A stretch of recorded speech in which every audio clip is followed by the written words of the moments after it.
आज हम देखेंगे ईथर के रासायनिक गुण। तो ईथर के रासायनिक गुणों में ईथर वैसे तो बहुत कम क्रियाशील होते हैं, लेकिन ईथर में CO बंध पाया जाता है। इस बंध के टूटने के कारण ईथर रासायनिक अभिक्रियाएं देते हैं। ये बंध उसमें ब्रेक डाउन होता है C और O के बीच का, जिसके कारण उसकी केमिकल प्रॉपर्टीज शो होती हैं। इनमें सबसे इंपॉर्टेंट रिएक्शन है what happens when ether react with HI।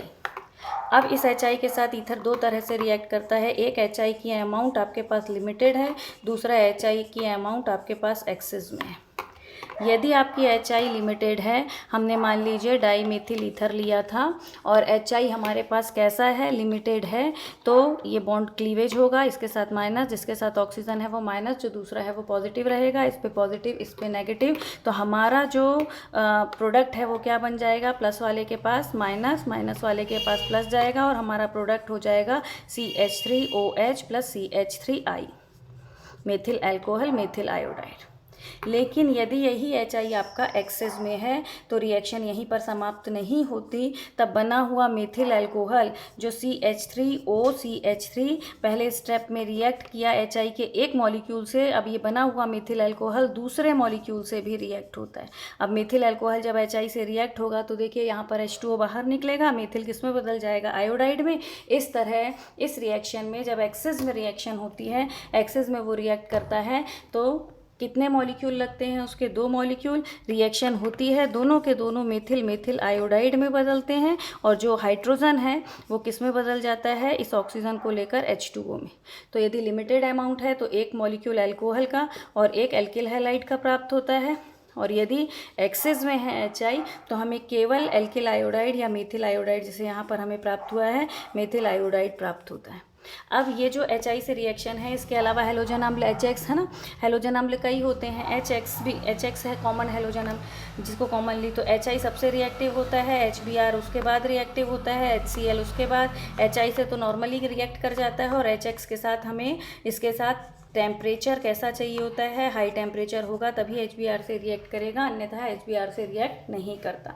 अब देखिए इसकी मैकेनिज़्म क्या है, जब ये कम अमाउंट में है तो कैसे रिएक्ट कर रहा है और जब एक्सेस हो गया है तो कैसे रिएक्शन होती है, उसे देखिए मैकेनिज़्म इसकी। तो मैकेनिज़्म में सबसे पहले मैंने लिया methyl alcohol, dimethyl ether लिया।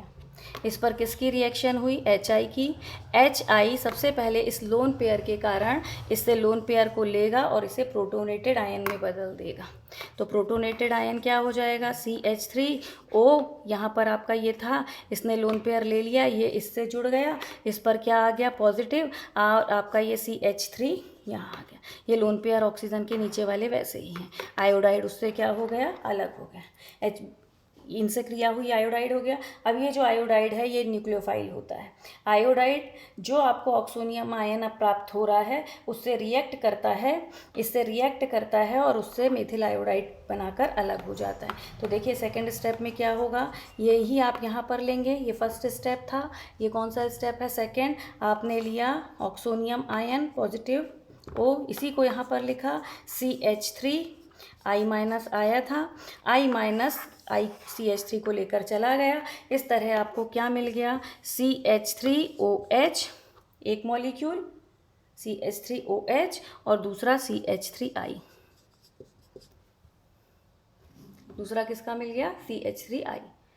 तो ये उसकी रिएक्शन की मैकेनिज़्म थी। अब मान लीजिए ये तो दोनों समान थे, यदि ये मेथिल होता और ये एथिल होता, ये मान लीजिए आपका CH2 CH3 होता, तब यहाँ पर भी आपका ये CH2 CH3 होता। उस समय यदि मेथिल और एथिल अलग अलग ग्रुप हों तो आपका जो आयोडाइड है वो बल्कि ग्रुप से रिएक्ट ना करके, जिसमें कार्बन की संख्या कम है, उससे रिएक्ट होता है।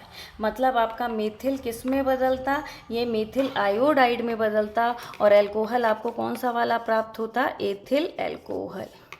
तो इस बात का ध्यान रखिए, यदि दोनों समान हैं तो किसी को भी हम अल्कोहल में बदलें, किसी को भी आयोडाइड में, लेकिन यदि दोनों और जुड़ने वाले अल्किल ग्रुप अलग अलग हैं तो आयोडाइड किस पर रिएक्ट करेगा, जिसमें कार्बन की संख्या कम है, जिसमें बल्कीनेस कम है। इस तरह मेथिल आयोडाइड और एथिल अल्कोहल हमें प्राप्त होंगे यदि हमने एथिल मेथिल ईथर लिया है। यदि डाई मेथिल ईथर लेते तो मेथिल आयोडाइड और मेथिल अल्कोहल ही मिलते हमें।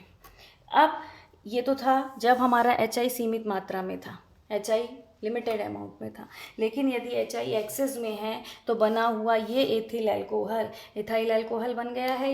ये इथाइल अल्कोहल जो इस स्टेप में बना है, ये इथाइल अल्कोहल पुनः रिएक्ट, क्योंकि इथाइल अल्कोहल में अभी भी ऑक्सीजन है जिसके पास लोन पेयर है, ये HI के अगले मॉलिक्यूल से रिएक्ट करता है, उसे लोन पेयर देता है, फिर ये प्रोटोनेटेड होता है CH3 CH2OH, एक H और आ जाएगा, ये पॉजिटिव हो जाएगा, ये प्रोटोनेटेड एथिल अल्कोहल हो गया, आयोडाइड माइनस अलग होगा। प्रोटोनेटेड मेथिल अल्कोहल, इसमें से हाइड्रोजन जो है ये अपने पॉजिटिव ऑक्सीजन है, ऑक्सीजन कैसा होता है, इलेक्ट्रोनेगेटिव, इलेक्ट्रोनेगेटिव है और उस पर पॉजिटिव आ रहा है तो वो तो अनस्टेबल होगा ही, वो इस लोन पेयर को अपनी ओर खींचता है और H2O बनाकर क्या हो जाता है, अलग हो जाता है। अब जैसे ही H2O बनाकर वो अलग होता है, ये पॉजिटिव चार्ज इससे इलेक्ट्रॉन ले लिए गए हैं, इसका ये पॉजिटिव कहाँ आ जाता है, यहाँ, ये H2O अलग हो चुका है। अब आयोडाइड ये वाला जो था आपका, इससे रिएक्ट होता है और हमें क्या मिल जाता है, CH3 CH2I।